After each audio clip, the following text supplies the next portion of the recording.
A climber from Exeter has defied doctors by recovering from a stroke which left him paralysed while he was using a climbing wall. Mikey Cleverdon feared he may never be able to return to the sport he loves, but he's now representing the national paraclimbing team and tackling routes more challenging than ever before. Bob Cruz reports.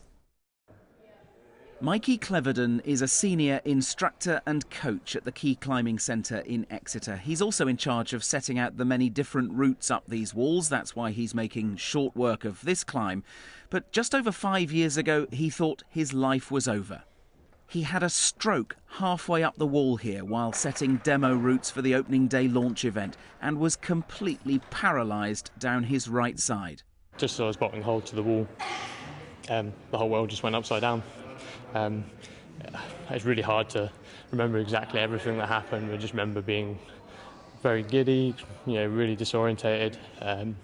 Somehow I managed to lower myself back down to the floor. I do remember trying to stand up, but just not being able to hold my weight at all. Next thing you know, I was in hospital.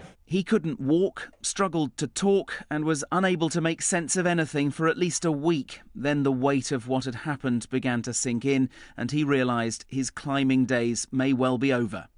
Doctors told him he couldn't be active for 6 months, but he was determined to return and set himself what he calls a ridiculous goal: to relearn how to use his muscles and strength and get back to climbing the same difficulty grades as before. He managed it just 1 year and 10 days after his stroke. He's gone on to surpass that level and even featured in a recent film about bouldering.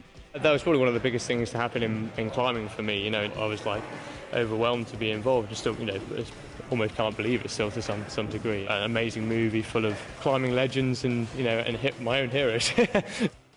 Mikey still has very limited feeling in his right side and none at all in his leg or foot, so he has to keep an eye on where his feet are when he's climbing.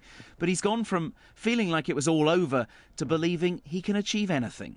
I've been lucky that I've been able to continue pursuing a dream of climbing and hopefully visiting more places in the world and competing in the British paraclimbing team and just I guess trying to spread some more awareness for hidden disabilities and for other people that may suffer trauma or tragedy in similar ways.